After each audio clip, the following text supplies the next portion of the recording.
Hi and welcome back to the channel. In this video, we're going to be doing 5 things we learned whilst watching Man United versus Southampton last night. And you know how people say, I've got good news and I've got bad news. And then they usually start with the bad news, then move on to the good news. I'm going to do it the other way around today. I'm going to start with the good news because there's lots of bad news, but I'm going to start with the good news. The first thing that we basically learned is that Amad Diallo is an absolute superstar in the making.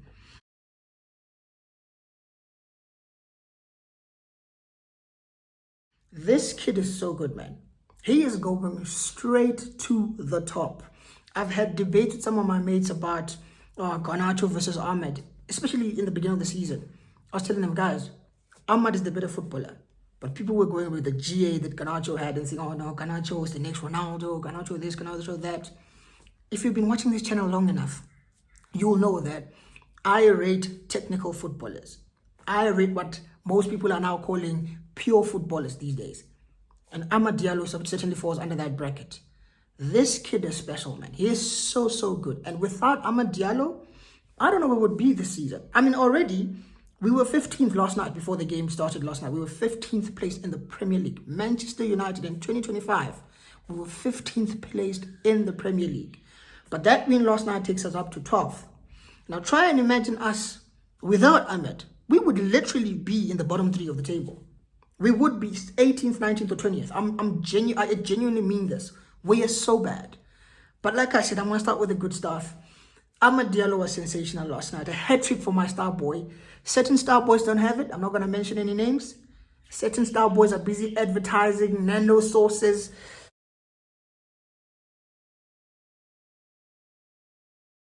And hey, I'm not mentioning any names. If you know, you know. But my star boy's has already got a hat-trick. It's a hat-trick before flipping Marcus Rashford has one for Man United. How long has Rashford been at United? For almost 10 years? No Premier League hat-trick.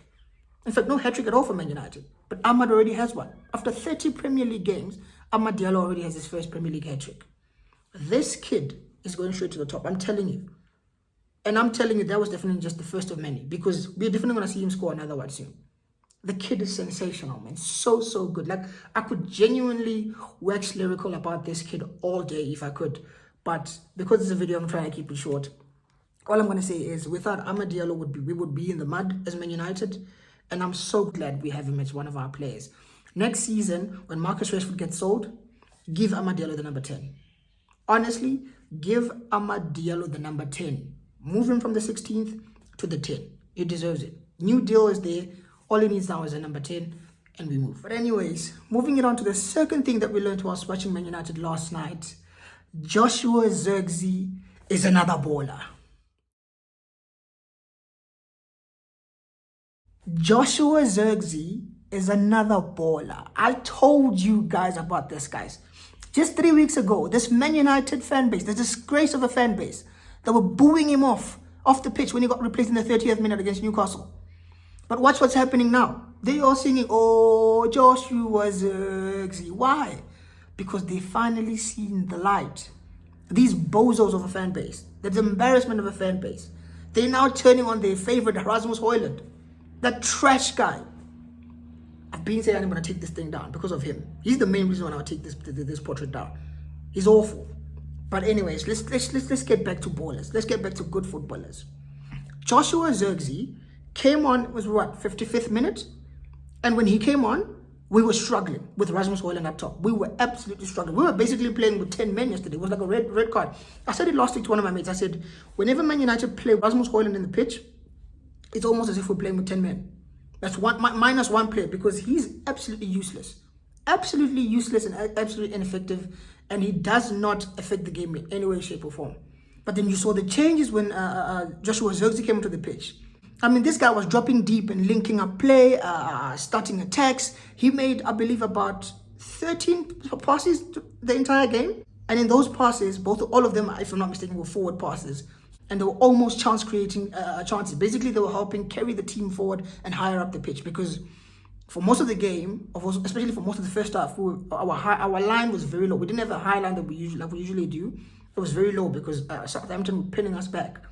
But what happened was when Zirkzee came, And some of the other changes, like Collier came onto the pitch, there was a big change in our team. And we started playing good football. Joshua Zirkzee was a big part. I get that Ahmad scored the hat-trick and he's the man of the match, rightfully so. But Joshua Zirkzee should get the plaudits as well. I mean, he played a big part in us turning things around in the second half. And just for that, this guy is finally showing, like I said, this absolute disgrace of a fan base. He is finally showing them that he is a proper footballer. And I mean a proper footballer. The guy has potential. These guys were booing him after 3 months into the job.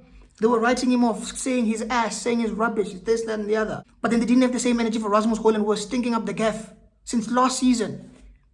I mean, I'm not even a GA merchant, but how many goals does Rasmus Højlund have? I think he's got about, what, 2 Premier League goals in 15 games? Pathetic. But anyways, like I said, I will get to Rasmus Højlund. For now, I'm still focusing on Joshua Zirkzee. And when he came on, he just changed the game for better. We had a lot more control. We were starting to dictate the tempo of the game. I know we didn't really dictate it fully until like the 75th, 80th minute. But when he came on, and especially in those last 10 minutes of the game, everything we were doing well seemed to be going through Højlund. It would seem to be going through Zirkzee and Ahmad. It was the two of them. Even the first goal that we scored, it's Zirkzee who makes the pass to Ahmad, but then Ahmad, because he gets the shot, gets the ball, but then misplaces, the defender takes it from him and gets it back, then scores. It didn't count as an assist. But people like me, who happen to be a Jay-Z stans, I'm counting that as an assist. I don't care what they say. I was shameless like that. I don't care what they say. And again, I keep telling you guys, this guy is a proper footballer, man. He's not a striker. He's not clinical enough to be leading our line. He's not a proper out-and-out number 9. He's a 9.5. He himself said it. But trust me, there's proper technical footballer in there. Unlike Rasmus, holder plays there, dictating the tempo, linking up play, actually starting counter-attacks and things like that. Just get runners beyond this guy and he will cook. But anyways, Jay-Z was cooking last night. He came off the bench, he did his thing. So big up to him. But moving it on to the third thing we learned was watching Man United. This is where the negative stuff starts. Remember I said I had good news and then bad news? I'm done with the good news. The good news was Ahmad and Zirkzee balling out. The bad news starts from here. So the third thing we learned was watching Man United last night was that Rasmus Højlund is absolute shit.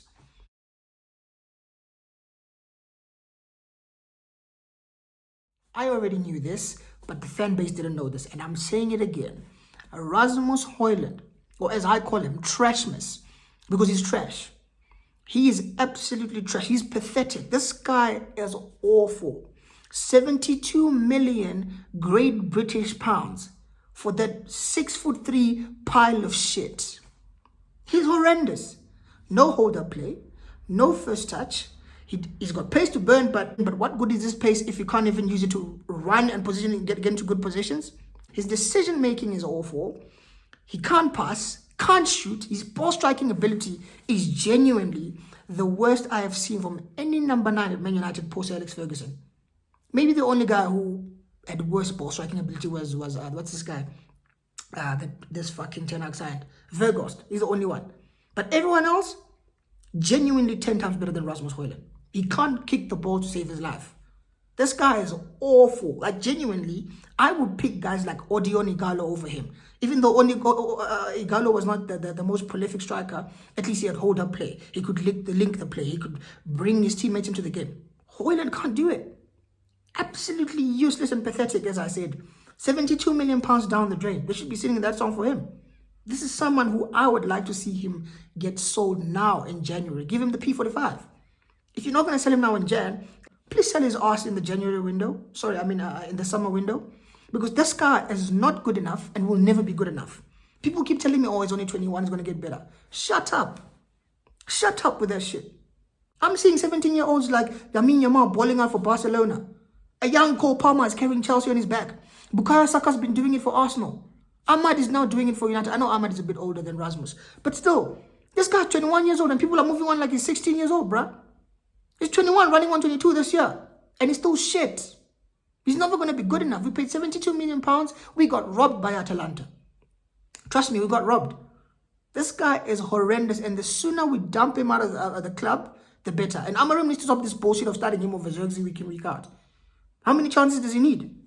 This guy has been playing week in, week out, and he's not been capitalizing. He's been shit. And it's not a poor run of form. He's just a shit player. But anyways, before I get myself too worked up, I'm going to move on from this bum because it's absolutely useless, like I said. Moving it on to the fourth thing that we learned was watching Man United last night. One of my favorite players, it is one of the new ones, Lenny Yoro. Lenny Yoro. What Sulimanka, is it Suliman or Sulimanka or whatever that guy's name is? What that guy did to Lenny Yoro last night, that was filthy, bro. That was uncalled for. That guy should be jailed. It was a criminal offense. He absolutely cooked Lenny Yoro from start to finish. He had to get hooked at some point by Amorim. Amorim realized, you know what, this Suleiman guy is cooking Lenny Yoro too much. Let me hook him off. And I understood it. Because Maguire came on, I think it was in the last 10 minutes, Maguire came on, he moved to the center back, and then Dilly moved over to the right center back where Yoro was playing. And I saw this Suleiman guy try to run past Dilly. Dilly just went through with a heavy tackle, kicked the ball out the play, and the guys tumbled over. I'm thinking, now that's a real guy. Big bro stepped up. Because little bro was getting bullied, big bro steps up, and he does the job. Because Suleiman was cooking, and I mean cooking. I haven't seen Lenny Yoro get cooked like that since he joined the Premier League. That was basically a welcome to the Premier League, son. That was that type of moment. And I'm going to take it as a positive because it's going to be a learning curve for him. Now he's going to know that, you know, the Premier League is not too easy. You got to work hard. You got guys who've got pace to burn because that guy was burning him. He was making Lenny Yoro look like Maguire in terms of running. He made him look as slow as Maguire is. And Yoro ain't slow. He's quick. But that boy, that Suleiman guy, he is a rapid pace to burn. He was giving me what's this guy's name? The Newcastle guy. Shola, is it Obafemi Martins? Yeah. Obafemi Martins. He was reminding me of Obafemi Martins. Shout out. If you know, you know. The guys who've been watching Premier League long enough will know this guy. Pace to burn. Demon pace, as they call it. 99. He was just burning him. The one time they hit a ball and he just dummied it, turned around, and just burnt him. Other times just running at him. Every time he ran at him, he just went past him like he wasn't even there. Yoro got cooked and it wasn't pretty to watch. But like I said, we'll take it as a positive, young lad. Welcome to the Premier League. Now you know there's some dangerous wingers in this league. And that Suleiman guy, we're looking for a left hand. Maybe we should keep an eye on him. Not forgetting someone like Tyler Dibbling, another baller. We should be keeping an eye on that boy. I would love someone like Dibbling at Man United. I really would. But anyways, moving it on to the fifth and final thing that we learned was watching Man United last night. We're shit.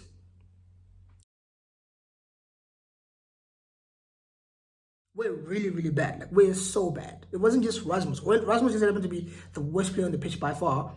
But as a whole, as a team as a whole, we are awful. Man United are awful. For 80 minutes of that game, we got bopped off the park by 20th placed Southampton. This is a Southampton side that has 6 points all season. A horrendous Southampton side. Yet they came to Old Trafford, dominated the game, dictated the game, everything. They were better than us. They won the duels, they were quicker, they were stronger, they wanted it more. It was only in the last 10 minutes that Ahmad's heroics basically saved us. We need to overhaul the squad in the summer so that Amorim can get some good enough players, because half the players they were playing yesterday, I don't know if they have futures at this club. I honestly don't. I mean, the likes of Onana, I know he made a few good, decent saves yesterday. I still don't think he's good enough to be Man United's number one. They look at Mazraoui. I love Mazraoui. I think he's a very good player, very technical. But in the wing-back roles, not good enough. He was steady yesterday, but it doesn't give us enough. In the wing-back role, we need someone who's got pace to burn, who's got lungs, 16 lungs, basically could run up and down that wing all day for 90 minutes. And that's not Mazraoui. He's more of a technical footballer. You know? But I'm not saying Mazraoui is a rubbish player and should be sold. I've seen him do well in a right centre-back role. I've seen it. I've seen it. I've seen him do well as an actual right back or left back. But as a wing back, we need more. Amorim needs at least minimum 2 wing backs. A left wing back, a left wing back. He needs a number 9 because Trash must say in it. And we need a left 10. Not forgetting a left centre back. We need that. We need at least 5 or 6 signings for this guy in the summer. Because like I said, what I saw yesterday was absolutely embarrassing. We were so poor. And half the players need to be sold. We also need another midfielder, number 8. Kobe Mainoo, for me, I love him. He's a baller, but he's not an 8. I'd like to see him given a chance in one of those, in that left 10. Move Bruno back to the 8 and put Kobe up in the 10 instead of vice versa. Because Kobe is someone who does well when he's closer to goal than when he is further away from the goal. But anyways, this was definitely a longer video than I planned for it to be. But like I said, those are the 5 things we learned whilst watching United last night. And yeah, man, let me know what you guys thought in the comment section below. And if you haven't already, please like the video, share the video, subscribe to the channel, and I will see you guys soon. Peace.